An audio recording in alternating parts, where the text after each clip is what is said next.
Quand on parle du Japon, pas mal de gens pensent à la culture du what the fuck, tout ça. Mais la vérité, c'est que le Japon n'est pas plus insolite que la France, l'Angleterre, les États-Unis, n'importe quel autre pays.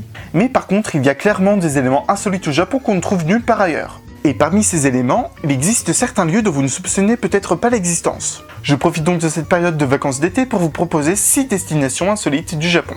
Et on commence cette visite avec les temples des sirènes momifiées. Au Japon, certains temples shinto exposent ce qu'ils décrivent comme d'authentiques sirènes momifiées. Bien que l'on peut aisément penser à des sculptures morbides, faites à partir d'un cadavre de singe greffé à la queue d'un poisson, les moines de ces temples ont la ferme conviction qu'il s'agissait bel et bien de véritables sirènes. On ne connaît pas le nombre exact de temples qui exposent ces momies, mais on peut notamment citer le temple de Kashiwazaki, le temple de Karukayado, et le plus connu d'entre eux, le temple de Fujinomiya. L'histoire de la sirène de Fujinomiya raconte qu'il y a plus de 1400 ans, le prince Shotoku l'aurait aperçu en longeant le lac Biwa. La créature aurait déclaré au prince que par punition, elle avait été changée en sirène. Sachant sa mort prochaine, elle souhaitait qu'un temple soit érigé en son honneur pour exhumer son corps. Elle fut donc entreposée dans un temple et aurait été déplacée plusieurs fois, pour finalement être exposée au pied du mont Fuji, au temple de Fujinomiya.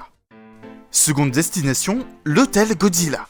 Vous le savez très bien, Godzilla est une figure mythique du cinéma japonais, à la fois le film qui a popularisé le genre du kaiju eiga, et surtout l'un des premiers films qui dénonçait les ravages de la bombe nucléaire. C'est finalement ce mois d'avril 2015 qu'un hôtel sur le thème du monstre a ouvert ses portes à Tokyo. Une réplique du monstre est exposée aux abords de l'hôtel, et il est possible de louer une chambre avec vue sur la créature pour 115 000 yens, soit près de 117 €. La suite Godzilla, au design plus poussé, avec divers ornements au mur qui raviront les fans les plus ardus, est proposé à environ 40 000 yens en semaine et 50 000 yens le week-end, soit plus de 300 € la nuit.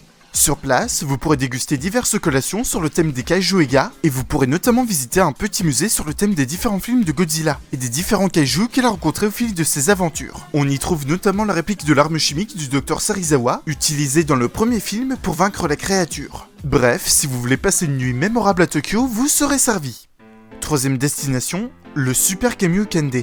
Le Super Kamiokande est un immense observatoire de neutrinos situé près de la ville de Hida, dans le village de Kamioka. Sa structure est constituée d'un immense cylindre de plus de 40 mètres de haut, pour près de 40 mètres de diamètre, rempli de plus de 50 tonnes d'eau.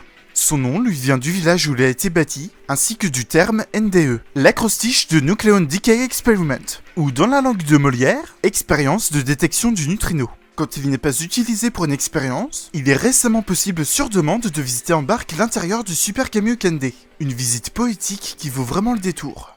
Quatrième destination, le Canal City de Fukuoka. Au cœur de Fukuoka, vous pouvez visiter une immense galerie marchande qui semble tout droit sortie de l'univers d'un manga, le Canal City. Cet immense quartier coloré orné d'une tour singulière est notamment connu pour ses nombreuses animations, dont son spectacle de fontaine. Il a été conçu afin d'être comme une oasis à l'écart de la ville, et sa construction a coûté plus d'1 milliard $. Ce n'est donc pas pour rien qu'il est surnommé The City Within the City, soit la ville au cœur de la ville. Pour les amoureux de Canal City, il y a bon nombre d'hôtels et de restaurants sur place, de quoi vous proposer des vacances urbaines de rêve. Cinquième destination, le café vampire de Shinjuku.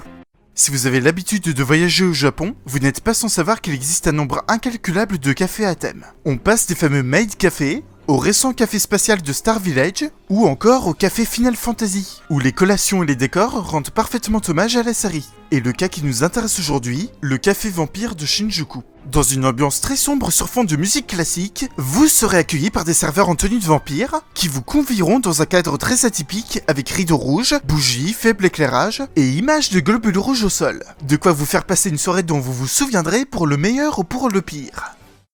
Sixième et dernière destination, l'école polytechnique d'Aoyama. Allez, on finit sur un point qui fâche en période de vacances, l'école. Mais pas la moindre, puisque l'école polytechnique d'Aoyama laisse rarement indifférent. Située dans un quartier résidentiel de Daikenyama, sa structure abstraite et impressionnante a été conçue en 90 par l'architecte Makoto Sei Watanabe.